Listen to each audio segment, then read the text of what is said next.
হর হর মহাদেব, জয় শিব শম্ভু, জয় শিব শম্ভু, জয় শিব শম্ভু।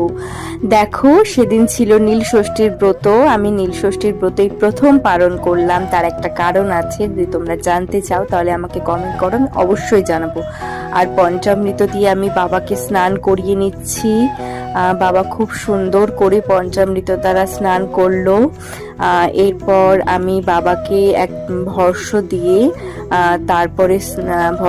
তারপর সুন্দরভাবে পরিষ্কার জল দিয়ে বাবাকে স্নান করাবো। দেখো, দেখতে পাবে তোমরা সবকিছুই।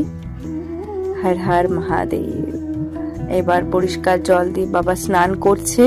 তারপর ওই জিনিসটাকে ক্লিন করে জায়গাটাকে আমি বাবাকে ভালো করে ধূপ ধুনো, ঘিয়ের প্রদীপ, তারপরে ধুতরা ফুলের মালা, নীলকণ্ঠ ফুল, ফল, চন্দন সবকিছু দিয়ে আমার পুজো সমাপ্ত।